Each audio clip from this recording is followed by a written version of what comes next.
Rocky ini sedang ramai berkaitan dengan ada pengakuan di pengadilan, ada bukan pengakuannya, dakwaan di pengadilan yang menyebut-nyebut bahwa Wakil Ketua DPR Aziz Samsudin itu menyuap seorang penyidik dari KPK, dari kepolisian yang sudah dikenakan sanksi, sudah diberhentikan, menerima dana suap 3 miliar. Yang saya bikin kaget ini kalau pangkatnya AKP ini kan, AKP itu Ajin Komisaris Polisi sama dengan Letnan 2 ya, Bung Rocky ya. Letnan 1 ya kalau di tentara ya. Oke. Ya. Jadi anak muda pasti baru lulus mungkin 3-4 tahun lalu dari akademi polisian itu kan. Ya. Dan udah suka duit itu. Dan itu biasa aja. Duitnya gede, Bung. Gede loh. 11,5 miliar dia dapat di suap ini dari kasus di Tanjung Balai. Ya, yang jadi problem adalah kesukaan pada uang itu tiba-tiba jadi hobi di KPK. Ya. Dan orang menganggap bahwa ya masuk akal lah. Padahal sebetulnya dalih pertama masuk KPK itu tidak suka uang, kan itu kan intinya kan. Ya. Kan orang yang anti korupsi sebenarnya nggak suka uang. Buat apa sih uang itu kan cukup dengan gaji tuh. Jadi memang ada satu keadaan di KPK yang berubah. Orang menganggap itu tempat cari uang dan tempat menambah uang. Bukan sekedar mencari tapi menambah uang. Ya. Kenapa? Karena ada pemberinya itu.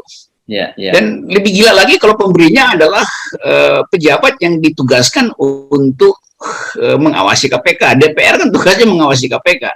Jadi kalau ada pimpinan DPR menyogok agen KPK atau penyidik KPK, ini benar-benar negara udah rusak lah. Kalau pengusaha menyogok ya oke lah ini, tapi ini ini pejabat menyogok KPK kan, dan pejabat yang lain diam aja.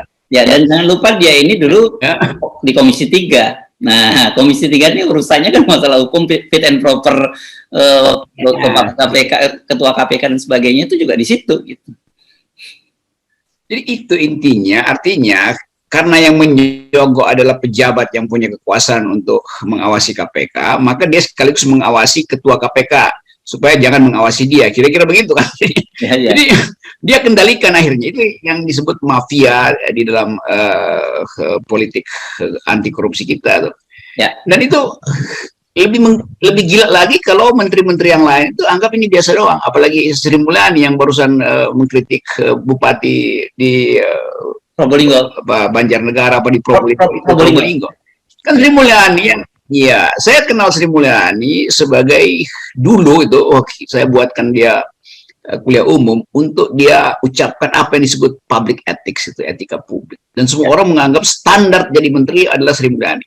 Jadi sekarang dia lihat kabinetnya itu isinya korupsi atau melihat dengan mata kepala sendiri lalu lalang koruptor di KPK, terus dia cuman pasang di Instagram soal bupati doang gitu kan. Kan mestinya dia tegur kabinet dalam sidang kabinet, mengatakan bahwa Golkar tarik dong itu si Asis tuh. Apa dia berani melawan Menko-nya tuh yang adalah bosnya dia kan sebagai Menko, Pak Erlangga, mestinya ditegur dong, karena ini soal etik itu nggak ada hierarki.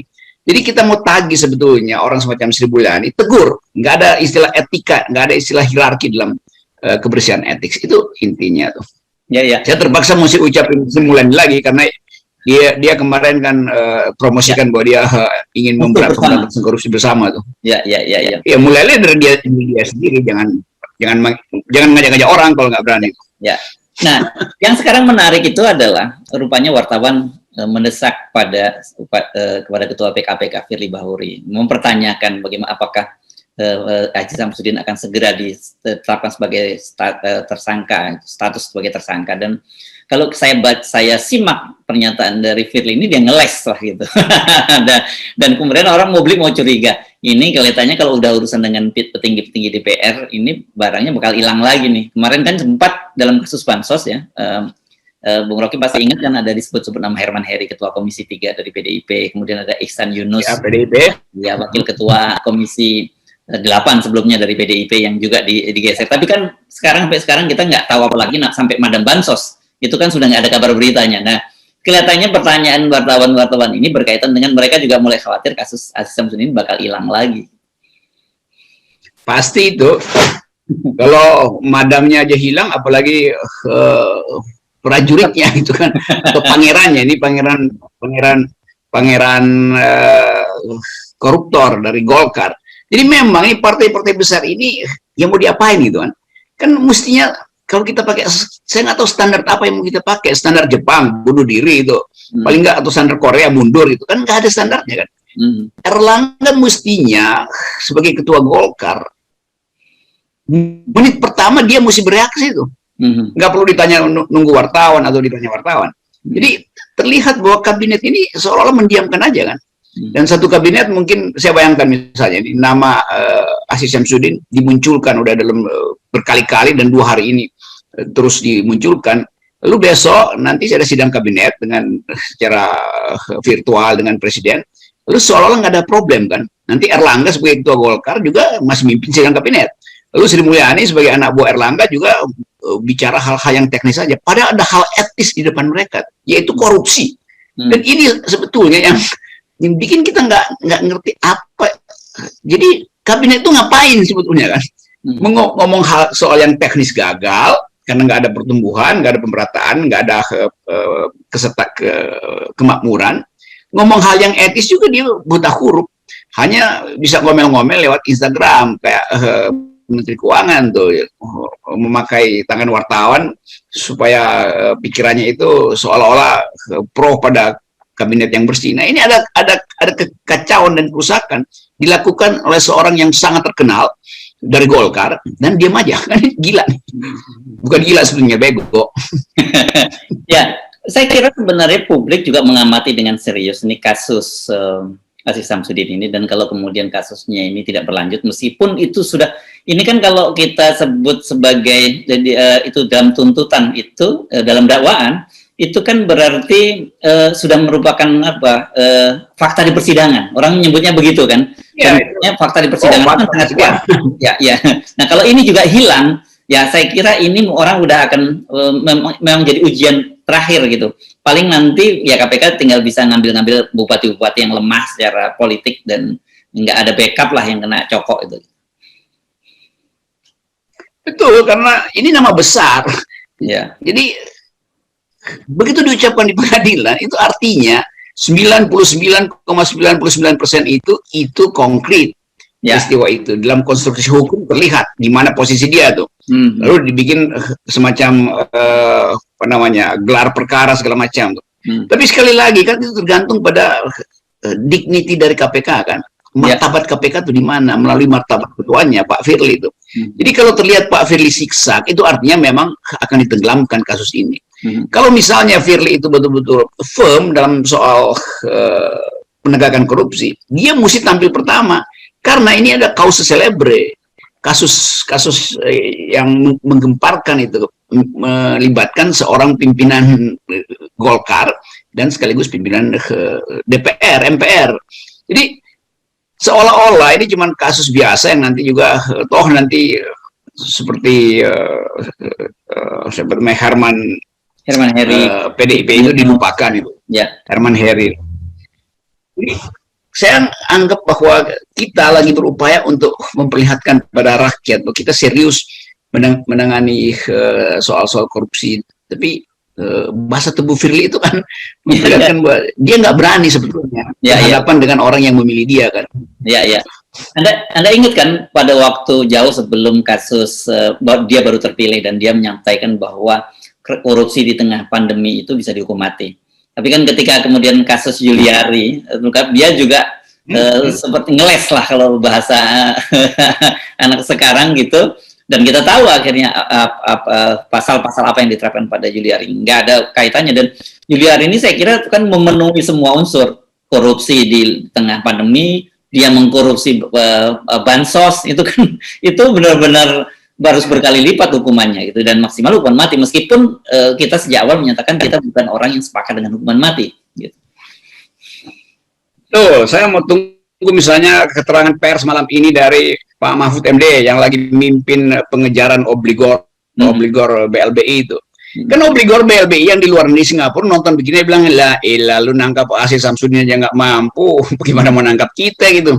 Kan begitu dicemoohkan kegagah beranian Pak Mahfud itu. Mestinya Pak Mahfud yang datang ke depan FNN atau pers manapun untuk mengatakan bahwa Firly itu harus cepat-cepat mengucapkan kalimat yang decisive, jangan ragu-ragu tuh. Supaya saya juga nggak ragu-ragu buat mengejar obligor. Kan ini semuanya satu mental kan. Yeah. Kalau Firly ragu-ragu, Mahfud juga merasa, waduh, gue juga nggak ada dukungan nih. Begitu gue tangkap, KPK bilang enggak, itu bukan kasus sudah kadaluarsa apa segala macam gitu kan. Jadi ini satu paket di mana pemberantasan korupsi itu nggak bisa jalan. Gitu. Yeah. Padahal orang tahu bahwa obligor ini itu, obligornya nggak bertambah karena orangnya cuma itu aja. Yang bertambah kekayaannya, karena udah diinvestasikan kemana-mana kan. Itu yang menerangkan bahwa indeks Gini rasio ketimpangan kekayaan kita itu makin tinggi tuh. Bukan orang kaya. Kalau orang kaya bertambah itu bagus itu. Artinya orang miskin berkurang gitu kan. Ini orang kayanya tetap tapi kekayaannya yang bertambah. Jadi orang miskinnya yang bertambah. Jadi soal semacam ini yang bisa dikaitkan bahwa korupsi itu justru menambah kekayaan orang yang memang udah kaya. Aziz Samsudin udah kaya. Ini ngapain lagi ya nyogok supaya dapat imbalan di dalam proyek-proyek lain kan? Untuk menyelamatkan orang, memperkaya orang lain. Ya, ya. Nah, berkaitan dengan BLBI ini apa enggak sebenarnya ini pemerintah seperti mengejar zombie saja? Karena ini kasus ini kan sebenarnya kasus yang sudah lama, sudah lebih dari 2 dasawarsa. Dan pada masa itu juga pemerintah nggak juga bisa melakukan apa-apa. Apa reasonnya bahwa pemerintahan sekarang di bawah komando Mahfud MD bisa memaksa para obligor untuk membayar hutangnya? Justru itu.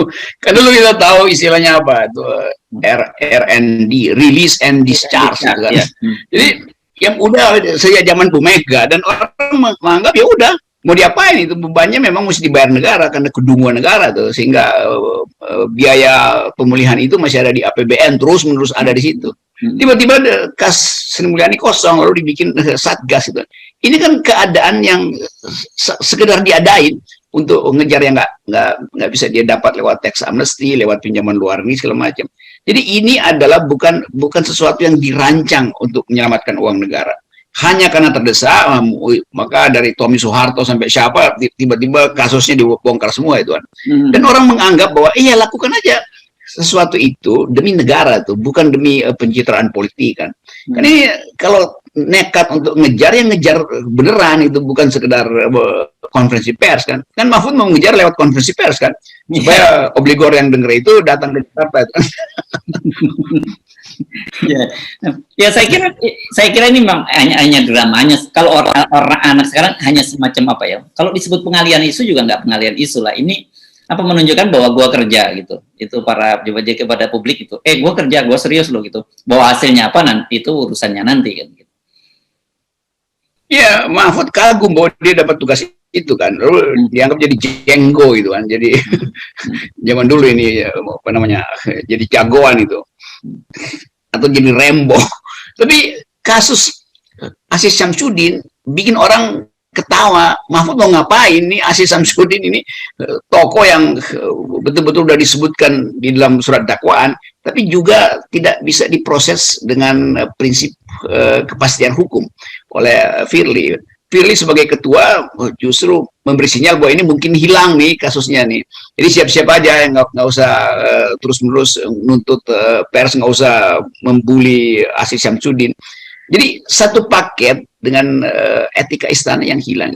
Karena itu saya menganggap bahwa ya marwah istana untuk memberantas korupsi hilang, gampangnya begitu. Marwahnya udah hilang. Ya.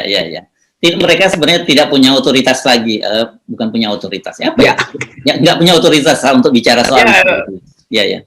Yang nggak ada otoritasnya nggak ada otoritas moral lagi gitu. Ya, otoritas moral, betul. Ya. Kalau otoritas legal dia masih punya, tapi buat apa otoritas legal kalau nggak ada yang percaya? Ya. Oke, jadi kita tunggu saja. Ini kasus ini, saya kira ini mungkin semacam ujian terakhir lah gitu bagi KPK. Selesai ini mereka mau ngomong apa saja, publik sudah pasti nggak akan percaya lagi. Ya itu artinya saya bayangkan itu Pak Firly, Aziz Samsudin, Erlangga itu ada WA grup khusus. sehingga di antara mereka saling WA-WAan aja tuh. Ini saya bayangkan begitu nih. Nanti saya disomasi kalau saya bilang beneran. Saya cuma bayangin. Lalu ada masuk lagi di situ dijadikan admin Ibu Sri Mulyani itu dalam grup yang sama. Jadi mereka kocok-kocokannya di situ tuh. Sementara Pak Mahfud nggak dilibatkan karena Mahfud etikanya lain tuh, karena dia selalu ingin pamer bahwa dia mampu, padahal dia nggak mampu juga tuh. Jadi Mahfud juga bikin grup WA sendiri untuk mengevaluasi Aziz Syamsuddin. Dan isinya sama-sama nol. Ya. Jadi dalam situasi semacam ini kita nggak heran, walaupun ini hanya semacam parodi. Kemarin muncul karangan bunga mendukung PSI dan PDIP dari Mas Harun Masiku Fans Club dan sahabat Juliari Batubara. Nanti ada kiriman bunga yang sama ke Pak Firly itu bahwa terima kasih karena sudah berbuat biasanya disebut sebagai praduga tak bersalah. Kita mesti bikin praduga tak bersalah dulu. Padahal dalam korupsi harus berlaku prinsip diduga bersalah. Kalau bisa lakukan pembuktian terbalik, kan itu intinya. Bukan koruptor sebetulnya. Maling dan rampok uang rakyat. Maling rampok. Gitu. Ya. Oke, terima kasih. Tapi saya kira publik akan tetap mengamati ini sebagai problem utama dari Presiden Jokowi. Pada akhirnya orang akan memang Presiden Jokowi diemin kok. Ya.